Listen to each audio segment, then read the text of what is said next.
acompañada necesariamente de ese amor fraternal, tiene que venir llena de ese amor para los demás.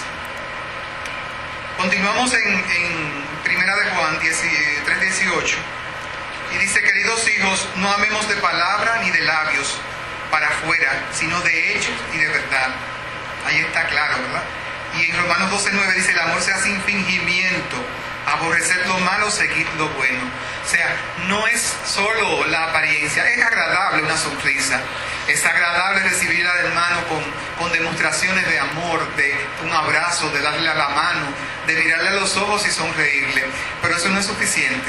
Hay que actuar consonantemente con esa presencia y con esa sonrisa.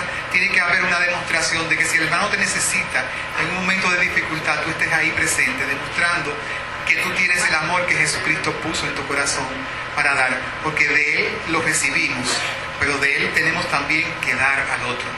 Bendito sea el nombre del Señor. Gloria a Jesús. Versículo 19 dice: en esto sabremos que somos de la verdad y nos sentiremos seguros delante de Él, que aunque nuestro corazón nos condene, Dios es más grande que nuestro corazón y lo sabe todo. Queridos hermanos, si el corazón no nos condena, tenemos confianza delante de Dios y recibimos todo lo que le pedimos, porque obedecemos sus mandamientos y hacemos lo que le agrada. Y por último, el versículo 23 dice: y este es su mandamiento, que creamos en el nombre de su Hijo Jesucristo y que nos amemos los unos a los otros, como así Él lo ha dispuesto. Hay un mandamiento. Estamos hablando y hemos venido hablando de lo que debe ser y lo que debe ser un discípulo de Jesucristo. Y estamos hablando del ejemplo que Él nos dio. Estamos hablando de todo lo que la palabra habla y dice. Pero aquí llegamos a un momento donde dice que hay un mandamiento. Y si hay un mandamiento, es una orden. Y si es una orden, tenemos que hacerlo. No es cuestión de opción, de decir yo podría hacerlo, o en algún momento puedo hacerlo, o quizás lo hice, recién me convertí en mi primer amor, pero ya se me ha olvidado. Sino que es algo que debemos practicar cada día. Y es algo que debemos seguir. Primera de Juan 2:8 dice: por otra parte, lo que le escribo es un mandamiento nuevo, cuya verdad se manifiesta tanto en la vida de Cristo como en la de ustedes, porque la oscuridad se va desvaneciendo y ya brilla la luz verdadera. Y Juan 13:34-35: un mandamiento nuevo os doy, que os améis unos a otros como yo os he amado, que también os améis unos a otros. En esto conocerán todos que sois mis discípulos, si tuviereis amor los unos con los otros. Es el sello que nos va a identificar como hijos de Dios, como discípulos. Decimos muy fácil y muy rápido: yo soy cristiano, yo soy evangélico, yo tengo tantos años en el Señor. Pero es aquí donde está la clave, lo que el Señor quiere que nos identifique, que nos selle. Y es que en el amor que tenemos los unos por los otros. Vamos a ver algunas consecuencias de no amar, de no ejercer ese amor. Habíamos visto hace un rato la palabra homicidio. Comentábamos de que el acusarnos de homicidio por no amar está fuerte, pero es lo que la palabra de Dios dice. En Mateo 5:21 y 22 dice: ustedes han oído que se dijo a sus antepasados: no mates, y todo el que mate quedará sujeto al juicio del tribunal. Pero yo les digo que todo el que se enoje con su hermano quedará sujeto al juicio del tribunal. Es más, cualquiera que insulte a su hermano quedará sujeto al juicio del consejo. Pero cualquiera que lo maldiga quedará sujeto al juicio del infierno. Así que amarremos nuestras lenguas, amarremos esa boquita que decimos que heredamos de mi familia y que yo soy así porque soy de los que sé yo qué, de los fulanos de no sé a dónde, y porque eso vino conmigo y porque mi abuela era así, ¿verdad? Ese tipo de costumbres y tradiciones que usamos para justificar actuaciones que no van de acuerdo a lo que la palabra de Dios nos dice ni a lo que el Señor demanda de nosotros. Tenemos que estar claros en que tenemos que revisarnos cada día y actuar consonantemente con lo que la palabra de Dios nos dice. Vamos a hacer como Jesús hizo. En Filipenses 2:4-8 dice: cada uno debe velar, no solo por sus propios intereses, sino también por los intereses de los demás. La actitud de ustedes debe ser como la de Cristo Jesús, quien siendo por naturaleza Dios, no consideró el ser igual a Dios como algo a que aferrarse.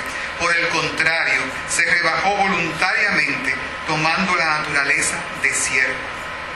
De siervo. ¿Y ustedes saben lo que quiere decir siervo?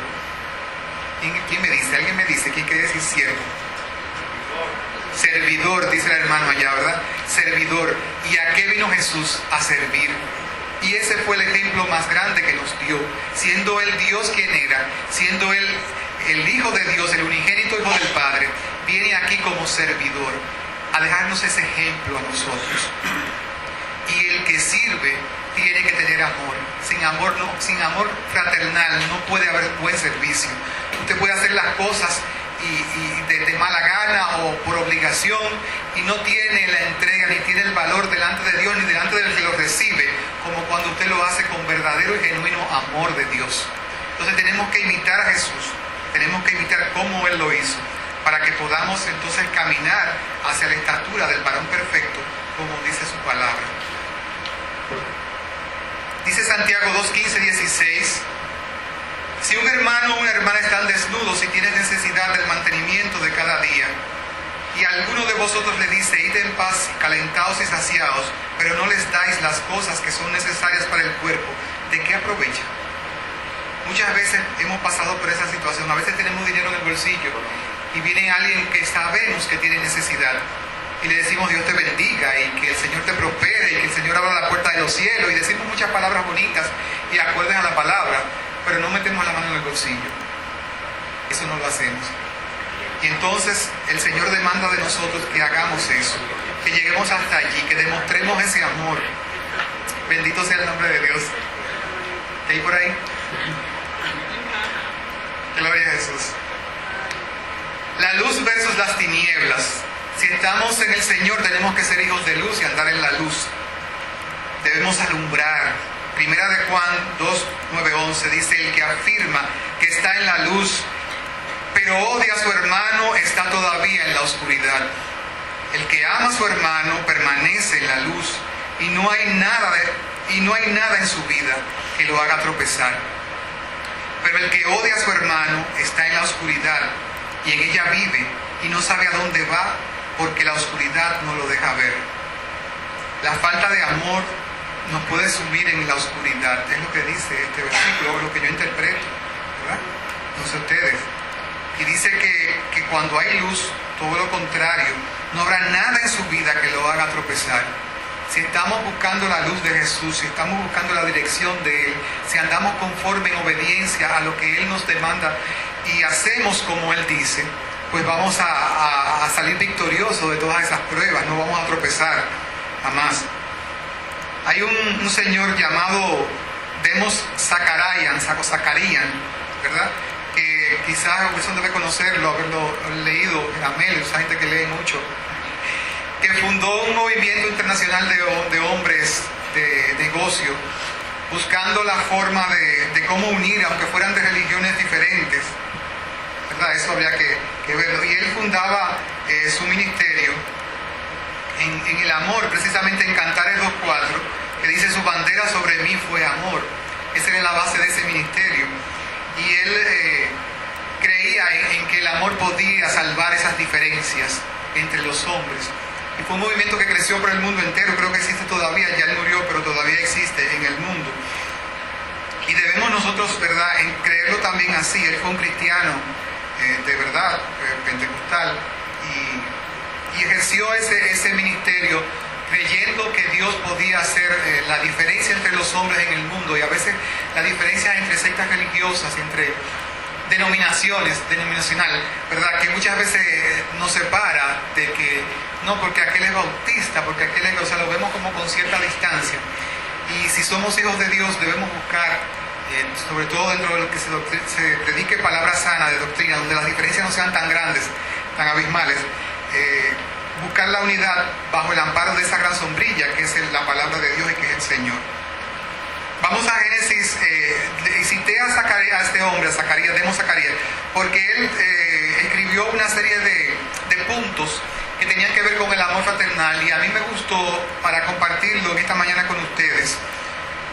Génesis 4:9, el Señor nos va a demandar a nosotros, nos va a preguntar a nosotros lo que hemos hecho con nuestro hermano. Dice Génesis 4:9, y Jehová dijo a Caín, ¿dónde está Abel tu hermano? Y él respondió, no sé, ¿yo soy acaso guarda de mi hermano? Eso nos mueve a pensar, si estamos delante de la presencia del Señor, cuando nos toque, ahorita, mañana, pasado, cuando sea, ¿verdad? Que nos toque. Y Él nos pregunte, ¿qué hiciste con el hermanito o la hermanita aquel que estaba en tu iglesia y que necesitaba de ti? ¿Y qué hiciste con la hermana aquella que era vecina tuya y que necesitaba de ti cuando necesitaba algo? ¿Ayudaste? ¿La ayudaste? Amar a quien nos agravia. En Génesis 45:4 dice, entonces dijo José a sus hermanos, acercaos ahora a mí, y ellos se acercaron. Y él dijo, yo soy José vuestro hermano, el que vendisteis para Egipto.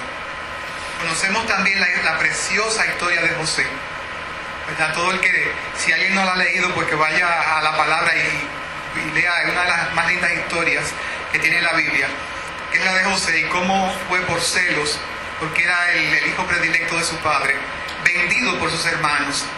Y ahí pasa una serie de problemas terribles. De hecho, es hecho preso, es calumniado, pero llega el momento en que Dios tenía un plan precioso con él y que Dios lo pone en eminencia y llega a ser gobernador de Egipto. Y la tortilla se voltea, como dicen. Y entonces los hermanos tienen que ir donde él. Y aunque al principio no lo conocen, él llega a este momento donde este versículo describe, en que él, olvidando todas esas ofensas, todo lo terrible que le hicieron sus hermanos, todo lo que él pasó, perdonando a sus hermanos, se acerca a ellos con ese amor fraternal, con ese amor filial, con ese amor que guardaba por esos hermanos a pesar de él. Nosotros a veces guardamos esa cosita, ese resquemor y esa raíz de amargura porque aquel fulano, aquel hermano, aquel amigo me hizo tal día, tal fecha, tal cosa, y a veces recordamos con tantos detalles el daño porque nos dolió tanto y porque sufrimos tanto. Y es porque no hemos aprendido a perdonar de verdad, a sacar de nosotros eso y a enterrar eso y a aprender a mirar a ese hermano o a ese amigo que te ofendió de una manera diferente, de una manera distinta, porque el amor de Jesús nos hace verlo diferente. Porque el amor que Cristo ha puesto en nosotros ya nos tiene que hacer perdonar y acercarnos a ese hermano con otra actitud. Una actitud como la que nos da el ejemplo José en este versículo. Levítico 19:34. Es un amor que debemos practicar también. Como a un natural de nosotros tendréis al extranjero que mora entre vosotros, y lo amarás como a ti mismo, porque extranjeros fuisteis en tierra de Egipto. Yo Jehová vuestro Dios. ¿Hay algún extranjero aquí esta mañana? ¿Hay alguien que no sea dominicano aquí?